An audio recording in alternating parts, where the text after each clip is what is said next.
শ্বসন থেকে আজকে শ্বসন তন্ত্রের গঠন, কাজ ও শ্বাসক্রিয়া নিয়ে আমরা আজকে কথা বলব। প্রথমে দেখি শ্বসন কি। শ্বসন হচ্ছে একটি জৈব রাসায়নিক প্রক্রিয়া, যে প্রক্রিয়ায় কোষস্থ খাদ্য অক্সিজেনের উপস্থিতিতে ভেঙে কি তৈরি করছি, অক্সিজেনের উপস্থিতিতে ভেঙে তৈরি হচ্ছে কার্বন ডাই অক্সাইড, পানি এবং শক্তি বা এটিপি তৈরি হচ্ছে। এই পুরো প্রক্রিয়াটিকে বলা হচ্ছে শ্বসন। আমরা সচরাচর শ্বসন বলতে বুঝি প্রশ্বাসটা নেওয়া, শ্বাসটা নিঃশ্বাসটা ফেলা। এই যে শ্বসনটা এখন বললাম সেটাকে অন্তঃশ্বসনও বলা হয়ে থাকে। এর সাথে আমি তোমাদের সাথে আরেকটা জিনিস শেয়ার করছি, সেটা হচ্ছে শ্বসন হার বা রেসপিরেটরি কোশেন্ট। রেসপিরেটরি কোশেন্টটা কি? রেসপিরেটরি কোশেন্টটা হচ্ছে যতটুকু অর্থাৎ যতটুকু এই যে শ্বসন প্রক্রিয়ায় যতটুকু কার্বন ডাই অক্সাইড বা যে কার্বন ডাই অক্সাইড যে যতটুকু উৎপাদিত হলো, সেটাকে যদি যে পরিমাণ কার্বন ডাই অক্সাইড অক্সিজেন ব্যবহৃত হয়েছে সেটা দিয়ে ভাগ করা হয়, বা দুটার অনুপাতটাই হচ্ছে শ্বসন হার বা রেসপিরেটরি কোশেন্ট। সেটা গ্লুকোজের ক্ষেত্রে একরকম, যেমন 1, লিপিডের ক্ষেত্রে 0.7 এবং প্রোটিনের ক্ষেত্রে এটা 0.8 থেকে 0.9 পর্যন্ত হতে পারে। এখন আসো আমাদের যে শ্বসন তন্ত্র বা শ্বসন পথ, অর্থাৎ আমাদের শ্বসনটা যে পুরো তন্ত্রটা, সেই তন্ত্রটাকে আমরা 3টি অঞ্চলে ভাগ করেছি। একটা হচ্ছে বায়ু গ্রহণ ও ত্যাগ অঞ্চল, আরেকটা বায়ু পরিবহন অঞ্চল, আর একটা হচ্ছে শ্বসন অঞ্চল। তাহলে প্রথমে দেখি বায়ু গ্রহণ ও ত্যাগ অঞ্চলে কি কি আছে। সম্মুখ নাসারন্ধ্র আছে, ভেস্টিবিউল আছে, নাসাগহ্বর আছে, ওয়ানি বা পশ্চাৎ নাসারন্ধ্র রয়েছে, নাসাগলবিল আছে, শ্বরযন্ত্র রয়েছে। আর শ্বসন বায়ু পরিবহন অঞ্চলে আছে ট্রাকিয়া এবং ব্রঙ্কাস, এবং ব্রঙ্কাসের যে শাখা প্রশাখাগুলো আছে সেগুলো। শ্বসন অঞ্চল হচ্ছে মূল যে অঙ্গটা, অর্থাৎ ফুসফুস নিয়ে গঠিত। এখন আমরা প্রথমে আমাদের নাসাগহ্বর থেকে আলোচনা করি। এই যে আমাদের নাক যদিও বা একটা, কিন্তু নেজাল সেপ্টাম দ্বারা এটা 2 ভাগে বিভক্ত হয়ে সম্মুখে 2টি ছিদ্র বিকশিত হয়েছে। এই নাসারন্ধ্রের ঠিক পরে, অর্থাৎ সম্মুখ নাসারন্ধ্রের ঠিক পরে এই যে অংশটা, এটাকে বলা হয় ভেস্টিবিউল, অর্থাৎ যেখানে লোম রয়েছে।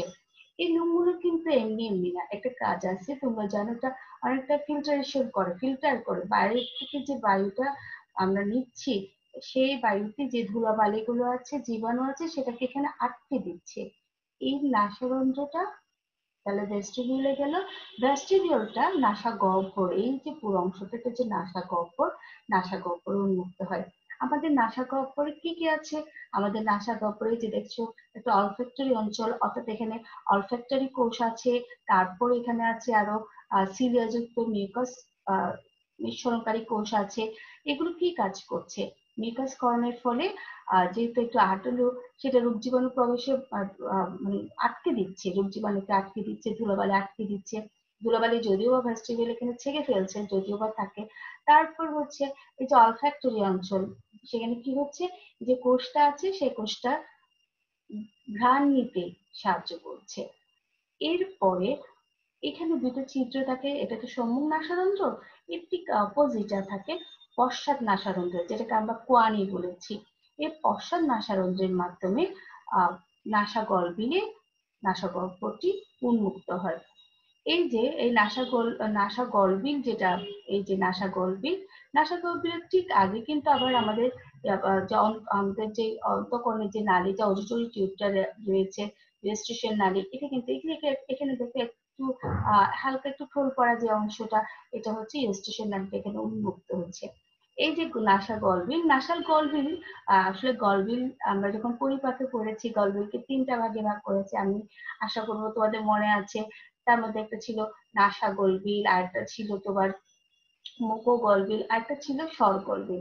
এই যে নাসাগলবিলটা হচ্ছে আমাদের শ্বসনতন্ত্রের অংশ। নাসাগলবিল এই যে দুইটা ছিদ্রের মাধ্যমে উন্মুক্ত হলো। আবার কি হয়, এই নাসাগর্ভিল, এই যে আমি একটু এখানে দেখাই, নাসাগর্ভিলটা এখানে পেছনে একটা ছিদ্র থাকে যেটাকে আমরা গ্লটিস বলেছি। এই যে দেখো গ্লটিস, গ্লটিসের উপরের দিকে একটা অ্যাপিগ্লটিস, এটা একটা কার্টিলেজ মানে তরুণাস্থি দ্বারা গঠিত, কার্টিলেজ নির্মিত। এটা কি করে, যখন তুমি খাচ্ছ বা আমরা যখন খাচ্ছি তখন এখানে কি করছে, শ্বসন নালী বা সঞ্চিতের এই উপরে এটাকে কি করে দিচ্ছে, আটকে দিচ্ছে, যাতে খাবারটা শ্বাসনালীতে ঢুকতে না পারে। আবার যখন শ্বাস নিচ্ছি, যাতে কথা বলছি ধরো, তখন যাতে এই যে তখন আমাদের অনেক সময় বা খাচ্ছি আবার কথা বলি, তখন আমাদেরকে বিষম খায়। এর কারণটা হচ্ছে আমার খাবারটা কি হয়, শ্বাসনালীতে ঢুকে যায়। সেজন্য আমার শ্বাসনালী কি করে, যে সিলিয়া আছে, সিলিয়াগুলোর মাধ্যমে উপরের দিকে খাবারটাকে তুলে দিয়ে তোমার শ্বাসনালীকে রক্ষা করে আসলে, সেজন্য আমরা বিষম খেয়ে থাকি। এখন আসো শ্বরযন্ত্র। এই যে শ্বরযন্ত্রটা আমি একটু এখানে দেখাচ্ছি তোমাদেরকে। আমাদের শ্বরযন্ত্রটা নয় টুকরা তরুণাস্থি নিয়ে গঠিত। যেমন ধরো এখানে কি কি আছে, এরিটিনয়েড তরুণাস্থি আছে, কুইনিফর্ম আছে, তারপর তোমার কর্নিকিউলেট আছে, এই যে এখানে আমি ক্রিকয়েড তরুণাস্থি আছে, থাইরয়েড তরুণাস্থি আছে। আমাদের শ্বরযন্ত্রটিতে তোমরা খেয়াল করেছো, সবাই জানো ছেলেদের একটু বাইরে থেকে দেখা যায়, মেয়েদের আহ দেখা যায় না। তার মানে যে মেয়েদের ষড়যন্ত্র না, এটা না, মেয়েদের ষড়যন্ত্র আছে। এই যে নাহলে কথা বলছি কিভাবে, এই যে কেন দেখা যাচ্ছে, এই যে ষড়যন্ত্রের মধ্যে আমি বললাম কয়েক টুকরো তরুণাস্থি, 9 টুকরা তরুণাস্থি নিয়ে গঠিত। তার মধ্যে সবচেয়ে বড় তরুণাস্থি হচ্ছে থাইরয়েড। এই থাইরয়েডটা মেয়েদের ক্ষেত্রেও বড়, ছেলেদের ক্ষেত্রেও বড়। কিন্তু ছেলেদের ক্ষেত্রে কি, ছেলেদের ক্ষেত্রে একটু সামনের দিকে উঁচু হয়ে থাকে, যেটাকে বলা হয় অ্যাডামস অ্যাপল। আমি জানি তোমরা জানো কেন এটাকে অ্যাডামস অ্যাপল বলছে, এটা তোমরা বুঝতে পারছো। এখন আসো এই যে ষড়যন্ত্র কিভাবে কাজ করে। ষড়যন্ত্রে শুধু অস্থি তরুণাস্থি আছে সেরকম না, এখানে কিন্তু অনেকগুলো পেশি আছে। এখানে 6টা ভোকাল কর্ড আছে বা স্নায়ুরজ্জু আছে। যখন আমাদের পেশিগুলো দ্বারা স্নায়ুরজ্জুগুলো টান টান অবস্থায় থাকে, তখন যদি বাতাস ঢুকে তখন আমরা কি করছি, কথা বলতে পারছি। আবার যখন আমাদের পেশিটা কি বলে একটু ধরো মানে স্নায়ুরজ্জু পেশিগুলো শিথিল হয়ে যায়, স্নায়ুরজ্জুগুলো কিন্তু কি হয়ে যায়, টান টান অবস্থায় থাকে না। তখন তখন আর কি বলা যায়, মানে শর্টটার বাতাস প্রবেশ করলো আমরা, অর্থাৎ আমাদের কথা বলাটা হচ্ছে ষড়যন্ত্রের এই পেশি এবং ভোকাল কর্ডের টান টান অবস্থায় আমরা কথাগুলো বলতে পারছি। তারপর আবার যখন মানে ষড়যন্ত্র দিয়ে যখন বাতাসটা প্রবেশ করছে তখন কম্পন হচ্ছে। এই কম্পনের ফলেও কম্পনটা কিন্তু আমাদের শব্দ তৈরিতে সাহায্য করছে। আবার এরপর আসো বায়ু পরিবহন অঞ্চল, যেটা হচ্ছে ট্রাকিয়া এবং ব্রঙ্কাস নিয়ে গঠিত।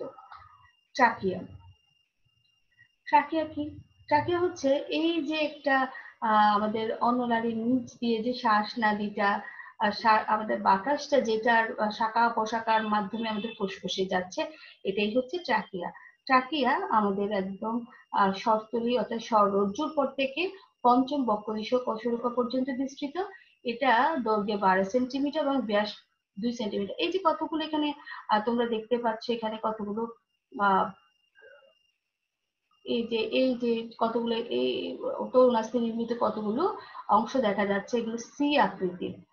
এই তরুণাস্থি গুলো থাকার কারণে কিন্তু আমাদের ট্রাকিয়াটা চুপসে যাচ্ছে না। ট্রাকিয়া চুপসে গেলে কি হতো, আমার বাতাসটা সবসময় সরবরাহ হতো না, তো পরিবহন হতো না। এছাড়া এখানে কি আছে, এখানে কলামনার এপিথেলিয়াম সেল আছে, এখানে সিলিয়া যুক্ত সেল আছে, আর তারপরে মিউকাস নিঃসরণকারী সেল আছে এখানে। এই যে আমি বলয়ের কথা বললাম, সি আকৃতির বলয়গুলো, এগুলো হায়ালিন তরুণাস্থি দ্বারা গঠিত। তারপর আসো এখানে আর এই যে মিউকাসের কথা বললাম, মিউকাসটা গবলেট কোষ দ্বারা, গবলেট কোষ থেকে নিঃসৃত হয়। তোমরা গবলেট কোষ আর কোথায় পড়েছো, আমরা পড়েছি, এটা ক্ষুদ্রান্তে আছে গবলেট কোষ। মিউকাস নিঃসরণের সাথে গবলেট কোষের একটা সম্পর্ক আছে। এরপরে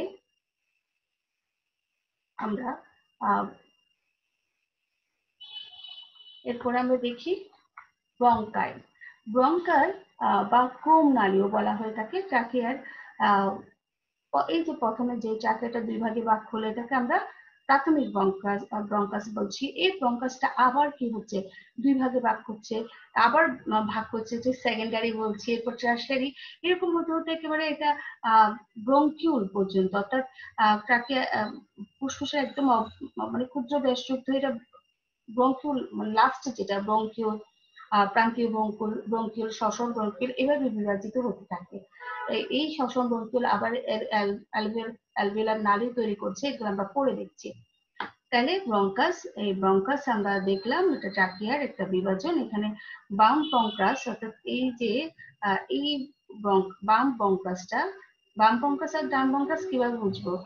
বাম ব্রঙ্কাস হচ্ছে আমাদের যে ফুসফুসের দুইটা, বাম অংশটা দুই ভাগে বিভক্ত আর ডান অংশটা তিন ভাগে বিভক্ত। তাহলে এটাই হচ্ছে বাম ব্রঙ্কাস। বাম ব্রঙ্কাস এটা বাম ব্রঙ্কাস থেকে 9 থেকে 12টি এবং আর ডান ব্রঙ্কাস এটা 6 থেকে 8টি তরুণাস্থি বলয় দ্বারা, এই যে তরুণাস্থি বলয় দ্বারা গঠিত। এখন আসো এখানে কিন্তু যে তিনটি খণ্ড লোবিউল, তিনটা অংশে বিভক্ত হয়, আর এখানে হচ্ছে দুইটা অংশে বিভক্ত হয়। এখন মূল যে আমাদের শ্বসন অঙ্গ অর্থাৎ শ্বসন অঞ্চল ফুসফুস, এই ফুসফুসের গঠনটা আমরা একটু দেখি। ফুসফুস প্লোরা নামক একটি, বা অবশ্য প্লিউরাও বলা হয়, প্লিউরা নামক একটা দ্বিস্তরীর আবরণী দ্বারা আবৃত। এই আবরণী দ্বিস্তরী আবরণীর মাঝখানে কিন্তু তোমার কি আছে, দ্বিস্তরী আবরণীর মাঝখানে আবার কতগুলো ফ্লুইড থাকে। এই ফ্লুইডটা থাকার কারণে আমাদের কিন্তু কি হয় না, অর্থাৎ আমাদের এই যে প্লিউরাটা সেটা থাকার কারণে, প্লিউরার মাঝখানে ফ্লুইড থাকার কারণে ফুসফুসটা ঘর্ষণজনিত যে আঘাত, শ্বাস সংকোচন প্রসারণের সময় বা এটা থেকে রক্ষা পায়। এখন দেখো আমাদের এই যে ট্রাকিয়াটা প্রবেশ করলো, ট্রাকিয়া যেখানে প্রবেশ করে সেখানে লসিকা নালী, রক্তনালী, ট্রাকিয়া না আসলে ব্রঙ্কায় প্রবেশ করছে। এই যে অংশ দিয়ে এটা প্রবেশ করছে ফুসফুসে, সেই অংশটার একটা নাম আছে, এটাকে বলা হয় হাইলাম। এই যেটা হচ্ছে হাইলাম। এখন আসো এই যে ডান ফুসফুস, আমি আগেও বলেছি আমাদের ডান ফুসফুসটা তিনটা ভাগে বিভক্ত, আর হচ্ছে বাম ফুসফুসটা দুইটা ভাগে বিভক্ত। এই ভাগগুলোকে আমরা বলছি লোব, আমরা বলছি এটা কি লোব। তাহলে দেখো এই যে লোবটা, ডান ফুসফুসে তিনটা লোব বললাম, এখানে দেখো এই যে একটা ফিশার, একটা ছিদ্র, এটা কিন্তু আনুভূমিক ভাবে গিয়েছে, এটাকে বলা হচ্ছে হরাইজন্টাল ফিশার। একবার দেখো এই ফিশারটা, এই যে এটা একটা অবলিক ভাবে, এটা একটা অবলিক তেরসা ভাবে গিয়েছে, এটাকে অবলিক ফিশার বলে। আর এদিকে দেখো একটা মাত্র, যেহেতু দুই ভাগে বিভক্ত হয়েছে, এখানে একটা মাত্র ফিশার আছে যেটাকে বলা হচ্ছে অবলিক ফিশার। তাহলে ডান ফুসফুসটি হরাইজন্টাল ফিশারের মাধ্যমে হরাইজন্টাল এবং অবলিক ফিশারের মাধ্যমে তিন খণ্ডে বিভক্ত, আর বাম অংশটি অবলিক ফিশারের মাধ্যমে দুটি খণ্ডে বিভক্ত। এটাকে বলা হয় সুপিরিয়র লোব, এটাকে বলা হয় মিডল লোব, আর এটা হচ্ছে ইনফেরিয়র, আর এখানে হচ্ছে সুপিরিয়র এবং ইনফেরিয়র। প্রতিটি এখানে এসে এই যে দেখছো প্রতিটি ব্রঙ্কাস তোমার প্রাইমারি, সেকেন্ডারি, টার্সিয়ারি, এরকম এরকম আবারও এরকম ভাগ হতে হতে একেবারে প্রান্তীয় বা টার্মিনাল ব্রঙ্কিউল গঠন করেছে। তারপরে একটি প্রান্তীয় ব্রঙ্কিউল গুলো লোবিউলে প্রবেশ করে, লোব থেকে লোবিউলে প্রবেশ করে, তারপরে এখানে আবার বিভক্ত হয়ে শ্বসন ব্রঙ্কিউল গঠন করে থাকে। এই তারপর আরো কি অ্যালভিওলার নালী, অ্যাট্রিয়াম, অ্যালভিওলার থলে, আলভিওলাস, এভাবে কি করে আর বিভাজনের মাধ্যমে এসব তৈরি করে থাকে। এখন আসো আমরা একটু আরেকটা জিনিস তোমাদেরকে দেখাই, সেটা হচ্ছে এই যে দেখো এইখানে একটা কাঁচ আছে, এই যে এইখানে একটা কাঁচ আছে, যে খাঁজটাকে বলা হয় কার্ডিয়াক নচ, যেটাকে বলা হচ্ছে cardiac notch. Cardiac notch, cardiac notch কেন বলছে, এই যে খণ্ডটাকে, এটাকে বলা হচ্ছে কার্ডিয়াক নচ। এই কার্ডিয়াক নচের মধ্যে, কার্ডিয়াক নচটাতে, কার্ডিয়াক নচের মধ্যে অর্থাৎ খাঁজ, এই খাঁজের মধ্যে কিন্তু কি হৃৎপিণ্ড, আমাদের হৃৎপিণ্ড এখানে ধারণ করে। তোমরা জানো আমাদের হৃৎপিণ্ডটা কিন্তু একটু বাম দিকে বেশি অংশ জুড়ে থাকে। আর দেখো এই বাম দিকে কিন্তু আবার কি এই ফুসফুসটা কিন্তু দুই খণ্ড, ডান পাশে একটু বেশি অংশ জুড়ে আছে। তাহলে ডান পাশে হচ্ছে যকৃৎ ফুসফুস বেশি অংশ জুড়ে থাকে, আর বাম পাশে হৃৎপিণ্ডটা বেশি অংশ জুড়ে থাকে। আর এই যে খাঁজের সাথে যুক্ত থাকে সেটাকে আমরা বলছি কার্ডিয়াক নচ, কার্ডিয়াক নচ। আমাদের ফুসফুস কি কাজ করে এটা তোমরা সবাই জানো। আমাদের ফুসফুস অনেকগুলো কাজ করে থাকে। আমাদের পানি সবচেয়ে বড় করে আমাদের শ্বাস প্রশ্বাসটা সাহায্য করছে। তারপরে হচ্ছে পানি সাম্যতা, আরো অনেকগুলো কাজ আছে। আমরা এই এই মাঝখানে আমরা একটু দেখে নিব আমাদের ফুসফুসের ভেতরে যে আহ ইয়েটা আছে, মানে গঠনটা, সেই গঠনটা আমরা একটু দেখবো। এর আগে আমরা একটু আরেকটা অংশ দেখি, সেটা হচ্ছে শ্বাস বৃক্কের গঠন। এটাও আমাদের ফুসফুসের আসলে ফুসফুসের ভেতরে প্রবেশ করার পর ট্রাকিয়ার কি কি পরিবর্তনটা হয়েছে সেটাই আমরা একটু দেখি। ট্রাকিয়ার পরবর্তী যে অংশগুলো, অর্থাৎ ব্রঙ্কাস, প্রাইমারি ব্রঙ্কাস, টারশারি ব্রঙ্কাস, এভাবে যেভাবে রূপান্তর গুলো হয়েছে সেই রূপান্তর গুলোর মাধ্যমে একেবারে শেষ পর্যন্ত প্রায় 23টা পর্যন্ত, মানে বলা যায় যদি আমি ট্রাকেকে একেবারে বলতে পারি যে প্রথম জেনারেশন ধরি, তাহলে ট্রাকে যদি প্রথম জেনারেশন হয় তাহলে একেবারে 23তম জেনারেশন বলতে পারো অ্যালভিওলাস। তার মধ্যে আমাদের প্রথম জেনারেশন থেকে 16তম পর্যন্ত এই অংশটাকে আমরা বলছি পরিবহনের সাথে জড়িত। আর যেটা 17 থেকে 23 কে বলছি আমরা এটা গ্যাস বিনিময় অঞ্চল বলছি। আর এই যে এতগুলো শাখা প্রশাখা অনুশাখা, এগুলো মিলে একটা গঠন তৈরি হয়েছে, যেটা দেখতে অনেকটা একটা গাছের মতো। চলো দেখি আমরা একটু। এই যে দেখো এখানে ট্রাকিয়া, ব্রঙ্কাস, ব্রঙ্কিওলস, এইভাবে যেতে যেতে যেতে একেবারে এখানে যদিও আমি কম দেখিয়েছি, আসলে এটা পেস্টা জেনারেশন বলতে পারো। এইভাবে যে গঠনটা তৈরি হয়েছে, গঠনটা দেখতে একটা উল্টা বৃক্ষের মতো মনে হচ্ছে, সেই জন্য এটাকে বলা হয় ব্রাঙ্কিয়াল বৃক্ক বা শ্বসন বৃক্ক। এখন আসো আমরা একেবারে শ্বসন ব্রঙ্কিওল যদি শেষ হয়, সেখান থেকে আবার কি আবার বিভাজিত হয়ে অ্যালভিওলার নালী গঠন করে। অ্যালভিওলার থলে ধারণ করে। অ্যালভিওলার থলের ভেতরে কিন্তু কতগুলো ফাঁকা জায়গা থাকে, অর্থাৎ একটা ফাঁকা জায়গার মধ্যে কয়েকটা অ্যালভিওলার থলে থাকে। সেই এই জায়গাটাকে হচ্ছে এট্রিয়াম। এবং অ্যালভিওলার থলের মধ্যে বুদবুদের মধ্যেও কতগুলো ছোট ছোট বুদবুদই বলি, এগুলো হচ্ছে অ্যালভিওলাস। অ্যালভিওলাস গুলো ট্রাবিকুলি নামক ব্যবধায়ক পর্দার মাধ্যমে পৃথক থাকে। এবং দেখতেই পাচ্ছ এখানে প্রচুর কৈশিক জালিকা আছে। এগুলো কোত্থেকে আসছে? এগুলো আসলে যে পালমোনারি ধমনী এখানে এসে এই যে পালমোনারি ধমনী থেকে এগুলোর উৎপত্তি হয়, অর্থাৎ পালমোনারি ধমনী এখানে অসংখ্য কৈশিক রক্তনালীতে বিভক্ত হয়ে কৈশিক জালিকা গঠন করছে। সেই কৈশিক জালিকাগুলো মিলে আবার কি হচ্ছে, পালমোনারি শিরা গঠিত হচ্ছে। তোমরা খেয়াল করছো এখানে পালমোনারি ধমনী, যেহেতু কার্বন ডাইঅক্সাইড রক্ত পরিবহন করছে, ধমনী কিন্তু রক্ত পরিবহন করছে কার্বন ডাইঅক্সাইড যুক্ত, সেজন্য এটাকে নীল রং দিয়ে দেখানো হয়েছে। আর শিরা যেহেতু অক্সিজেন যুক্ত রক্ত পরিবহন করছে, সেই জন্য এটাকে বলা হচ্ছে তোমার সেটাকে তোমার লাল রং দিয়ে দেখানো হয়েছে। আমাদের একটা ফুসফুসে প্রায় 4x10⁶ এতটা সংখ্যায় অ্যালভিওলাই থাকে।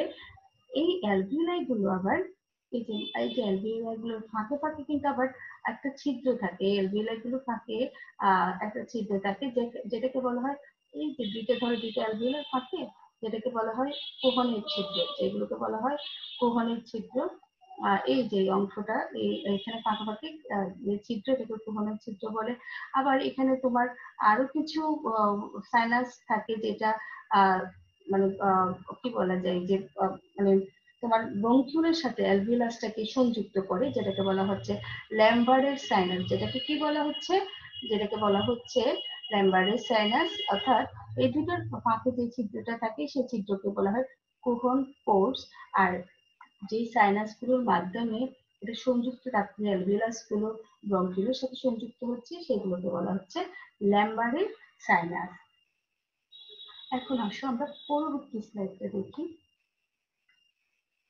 আরেকটু তোমাদেরকে আসলে অ্যাট্রিয়ামটা বোঝানোর জন্য এখানে এই স্লাইডটা দেখাচ্ছি। এই যে তোমরা বুঝতে পারছো এখান থেকে, অর্থাৎ ব্রঙ্কিউল থেকে এটা আবার কি বিভাজিত হয়ে দাগ গঠন করেছে। প্রত্যেকটা দাগ একটা নালীগুলো আর কি, অ্যালভিওলার নালীগুলো একটা অনেকগুলো স্যাকে আলাদা আলাদা স্যাকে চলে গেছে। এবং এটা যদি অ্যাট্রিয়াম হয়, দেখো এই যে এখানে ভেতরে এই যে ভেতরে ভেতরে যেই থলেগুলো ধারণ করেছে, অর্থাৎ অ্যালভিওলার থলিগুলো ধারণ করেছে। আর অ্যালভিওলার থলির মধ্যে কি আছে? অ্যালভিওলাস গুলো আছে। এখন অ্যালভিওলাসের ভেতরে গঠনটা আমরা একটু দেখবো। ভেতরে গঠন যদি দেখি, অ্যালভিওলাসের এই যে প্রাচীর, এই প্রাচীর হচ্ছে অ্যালভিওলাসের প্রাচীরে তোমার কিছু সেল থাকে যেগুলো হচ্ছে ম্যাক্রোফেজ সেল থাকে, আর বাইরের দিকে কোলাজেন থাকে। কোলাজেন থাকার কারণে কিন্তু এগুলো সংকুচিত প্রসারিত হতে পারে, অত প্রসারিত হলে আবার পূর্ব অবস্থায় ফিরে আসতে পারছে। এই ম্যাক্রোফেজের কাজ কি? এই ম্যাক্রোফেজের কাজ হচ্ছে ফুসফুসে যদি অনাগত কিছু জীবাণু প্রবেশ করে, তখন সেটাকে বহিরাগত জিনিস, বহিরাগত বস্তুগুলোকে বিনষ্ট করে দিচ্ছে। এটা হচ্ছে ম্যাক্রোফেজের কাজ। এ ধরনের ম্যাক্রোফেজ তোমরা যকৃত পেয়েছো, যেটার নাম বলেছিলাম আমরা কাপ্পার সেল। কাপ্পার সেল, তাইলে এটাও অ্যালভিওলার ম্যাক্রোফেজ। আর আছে কিছু স্পেশাল কিছু সেল আছে যেগুলোকে বলা হয় সেপ্টাল কোষ। এটাকে বলা হচ্ছে সেপ্টাল কোষ। এই সেপ্টাল কোষের থেকে সাবট্রাক্টেন নিঃসৃত হয়। এরপরে দেখো এখানে হচ্ছে আসলে একটা অ্যালভিওলার বায়ু, অর্থাৎ অ্যালভিওলার ভেতরে যে অক্সিজেনযুক্ত বায়ুটা থাকে সেটা পালমোনারি রক্তের মানে রক্তের মধ্যে কিভাবে যাচ্ছে। এই যে এখানে দেখো, এখানে আসলে 4টা পর্দা কাজ করছে। অ্যালভিওলার বায়ু বায়ু এবং পালমোনারি রক্তের মধ্যে যে গ্যাসের বিনিময়টা হয় সেটা কিন্তু মানে যে মধ্যবর্তী যে বিভেদক পর্দাটা আছে, সেই পর্দাটা প্রায় 4টা স্তর নিয়ে গঠিত। এই যে প্রথমে দেখো ফ্লুইড এবং যে সারফেক্টেন্ট লেয়ারের জন্য একটা, তারপর অ্যালভিওলার এই যে স্পেস, এগুলো আসলে লেয়ার গুলো মানে স্পেস বোঝানো হয়েছে, পর্দাটা না। আমি যদি একটু দেখি অ্যালভিওলাস পর্দা, অ্যালভিওলাস ধরে নিই। অ্যালভিওলাসের বাইরের দিকে কিন্তু কি থাকে? এটা মানে এপিথেলিয়াল স্কোয়ামাস সেল দ্বারা গঠিত। এখান থেকে রক্তটা আসছে ফুসফুসের বিভিন্ন অংশ পার হয়ে ফুসফুসের ভেতরে অ্যালভিওলাসে আসে। অ্যালভিওলাসের আবার এই স্কোয়ামের যে প্রাচীরটা সেটা ভেদ করে সেটা আবার যাচ্ছে কোথায়? সেটা ভেদ করে সেটা ভেদ করবে তার ভিত্তি পর্দা, যেটা সে ভিত্তি পর্দাটা ভেদ করবে। এরপরে ক্যাপিলারির ভিত্তি পর্দা ভেদ করবে। ক্যাপিলারির ভিত্তি পর্দা ভেদ করে এই যে দেখো এটা হচ্ছে red blood cell. Red blood সেলের প্লাজমা মেমব্রেন ভেদ করে অক্সিজেন যুক্ত রক্তটা যাবে। ঠিক তেমনি এখান থেকে কার্বন ডাইঅক্সাইড যুক্ত রক্তটা প্লাজমা মেমব্রেন ভেদ করে, তারপর হচ্ছে ক্যাপিলারির এই যে এন্ডোথেলিয়াল পর্দাটা সেটা ভেদ করে, তারপর হচ্ছে ভিত্তি পর্দাটা ভেদ করে, যে ভিত্তি পর্দাটা ভেদ করে তারপর হচ্ছে অ্যালভিওলাসের ভিত্তি পর্দা, তারপর হচ্ছে এপিথেলিয়াম পর্দা, এগুলো ভেদ করে ভেতরে যাচ্ছে। আর এই যে এইখানে অনেক সময় হয় কি ক্যাপিলারি এবং অ্যালভিওলাসের পর্দাগুলো অনেক সময় কি একীভূত হয়ে যায়, মাঝখানে কোনো ধরনের কি থাকে না, মানে কলারস থাকে না। এই যেহেতু এখানে অনেক সময় এখানে কলারস না থাকার কারণে এগুলো পর্দাগুলো একটা জায়গায় একীভূত হয়ে যাচ্ছে, একসাথে মিশে যাচ্ছে। এখন আসো আমরা দেখি এরপরে দেখো অ্যালভিওলাস থেকে দেহকোষে পর্যন্ত যাওয়ার ক্ষেত্রে অক্সিজেনের গতিপথটা কিরকম হচ্ছে। এই যে এখানে একটা অক্সিজেন অণু, অক্সিজেন অণুটা প্রবেশ করলো প্রথমে অ্যালভিওলাসের প্রাচীরে স্কোয়ামাস এপিথেলিয়াম সেল ঢুকলো অ্যালভিওলাসে, তারপরে হচ্ছে কি আবার এই প্রাচীরটা ভেদ করে সে আসছে ক্যাপিলারিতে। এটা হচ্ছে ক্যাপিলারির এন্ডোথেলিয়াল মানে এন্ডোথেলিয়াল কোষ। এটা ভেদ করে সে আবার ওই প্রাচীরটা ভেদ করে আবার আসছে লুইতা রক্তকণিকাতে। এখানে কিন্তু সে দুইটা কি করছে, দুইটা পর্দা ভেদ করছে। আর এরপরে সর্বশেষ এটা যাচ্ছে কোথায়? দেহকোষে। তাহলে আমরা যদি হিসাব করি অ্যালভিওলাস থেকে দেহকোষ পর্যন্ত যেতে অক্সিজেনকে যেতে 7টা পর্দা ভেদ করতে হচ্ছে। আর এই দেখো যে 4 ধরনের কিন্তু কোষ সে মানে সে 4 ধরনের কোষ পার হয়ে 7টা পর্দা ভেদ করে শেষ পর্যন্ত দেহকোষে যেতে পারে। এখন আসো আমরা শ্বসনের পর্যায়গুলো নিয়ে আলোচনা করি। আমাদের শ্বসনের 2টা পর্যায় আছে, একটা হচ্ছে বহিঃশ্বসন, একটা হচ্ছে অন্তঃশ্বসন। বহিঃশ্বসন তোমরা জানো যে ভৌতপাকে প্রশ্বাস নিচ্ছি, নিঃশ্বাস ফেলছে, এখানে কোনো এনজাইমের ভূমিকা নেই, কোনো ধরনের শক্তি উৎপন্ন হচ্ছে না। ঠিক তার উল্টাটা হচ্ছে অন্তঃশ্বসন। এটা আমাদের দেহকোষে বা রক্তে সংগঠিত হচ্ছে, এখানে অবশ্যই এনজাইমের ভূমিকা আছে এবং এবং নির্দিষ্ট পরিমাণ শক্তি উৎপন্ন হচ্ছে। এখন প্রশ্বাস এবং নিঃশ্বাস কার্যক্রম, এটা কি? যে আমি পরে নিঃশ্বাসটা নিলাম আর প্রশ্বাসটা নিলাম, নিঃশ্বাসটা ফেললাম, এটা কিন্তু এমনি এমনি হচ্ছে না। এটা বলতে বেশ কিছু মেকানিজম কাজ করছে। যেমন ধরো বক্ষটা প্রসারিত হতে হবে, বক্ষ গহ্বরটা প্রসারিত হলে আমার ফুসফুসটা প্রসারিত হবে। এই প্রসারণটা করার জন্য বা সংকোচনটা করার সময় যে বেশ দুই ধরনের পেশি এখানে কাজ করে থাকে। একটা হচ্ছে তোমার বক্ষ উদরের মাঝখানে ডায়াফ্রাম, তারপর হচ্ছে পরশুক, অর্থাৎ আমাদের রিবের মধ্যে বহিস্থ যে মানে ইন্টারকোস্টাল পেশি থাকে সেটা, এবং অন্তঃস্থ ইন্টারকোস্টাল পেশি থাকে সেটা। এটা হচ্ছে স্বাভাবিক সময়ে আমরা যখন প্রশ্বাস নিঃশ্বাস নিই এটার কথা বললাম। আবার অনেক সময় হয় কি, যখন আমরা বল করে একটি শ্বাস খুব কষ্টকর শ্বাস গ্রহণের সময়, সেখানে কিন্তু স্ক্যালেনি পেশি এবং বলযুক্ত নিঃশ্বাসের সময়, অর্থাৎ যখন এটা স্বাভাবিক না, তখন উদর পেশি শ্বাস নিয়ন্ত্রণ করে থাকে। উদর পেশির সাথে আরো কিছু পেশি থাকে, তবে উদর পেশিটাও চাপে ডায়াফ্রামটা উঠে এসে শ্বাস নিয়ন্ত্রণে সাহায্য করে থাকে। এখন আসো আমরা প্রথম প্রশ্বাসটা কিভাবে নিচ্ছি। প্রশ্বাসটা কিভাবে নিচ্ছি, এই যে দেখো আমি এখানে, এটা ফুসফুস, এটা ডায়াফ্রাম। যখন অন্ত ইন্টারকোস্টাল পেশিটা প্রসারিত হবে, অন্ত ইন্টারকোস্টাল পেশি প্রসারিত হবে, আর অর্থাৎ রিবের উপরের পেশিটা, ভেতরের পেশিটা প্রসারিত হবে, বাইরের পেশিটা সংকুচিত হবে, তখন রিব কি হবে, তখন রিবটা একটু উপরের দিকে উঠবে এবং বাইরের দিকে বাইরের দিকে একটু উত্তোলিত হবে। আর ডায়াফ্রাম পেশির সংকোচন হবে তখন নিম্নমুখী। দেখো নিম্নমুখী হচ্ছে, তারপরে দেখো একটু যদি বাইরের দিকে একটু যায়, এবং এই যে ডায়াফ্রাম যখন নিচে নেমে যাচ্ছে, তখন এই বক্ষ গহ্বরের কিন্তু কি হচ্ছে, আয়তনটা বেড়ে যাচ্ছে। যখন অর্থাৎ বক্ষ গহ্বরের আয়তন বাড়লে ফুসফুসেরও আয়তন কি বাড়তে পারবে। যে আমরা জানি কি, যখন কোনো একটা আয়তন বৃদ্ধি পায় তখন অভ্যন্তরীণ চাপটা হ্রাস পায়। অভ্যন্তরীণ চাপ যখন কমে যাবে তখন দ্রুত বেগে এখানে কি হবে, অক্সিজেন প্রবেশ করবে। এটাই হচ্ছে প্রশ্বাস। এখন আসো আমরা আরেকটু দেখি। আমরা এই যে প্রশ্বাসটা দেখলাম, এরপরে আমরা দেখব আহ নিঃশ্বাস। তাহলে দেখতে পাচ্ছ নিঃশ্বাসের ক্ষেত্রে কি হচ্ছে, ঠিক প্রশ্বাসের উল্টা। কারণ আমরা জানি নিঃশ্বাসটা আসলে একটা নিষ্ক্রিয় ক্রিয়া। প্রশ্বাসের সময় যে পেশি যে অবস্থা ছিল সেগুলো তার ঠিক আগের অবস্থায় ফিরে আসবে, অর্থাৎ যে অবস্থায় গিয়েছে তার থেকে আগের অবস্থায় ফিরে আসবে। যেমন ধরো কোস্টাল পেশি পড়েছিলাম, প্রসারণটা সংকোচন হবে, তারপরে বহিঃকোস্টাল পেশি প্রসারিত হবে, পরশুকাগুলো তার আগের অবস্থানে ফিরে আসবে, অর্থাৎ নিম্নগামী হবে, ডায়াফ্রাম পেশির প্রসারণ হবে। তখন এটা কি, উদরীয় পেশির চাপে এটা কি হয়ে যাচ্ছে, একটা ধনুকের মতো। পূর্বের অবস্থাটা ডায়াফ্রামটা আমরা জানি কি একটু ধনুকের মতো, এই ধনুকের মতো এটা কি হয়ে যাবে, আমরা এরকমই দেখি ডায়াফ্রাম পেশিটা মূলত।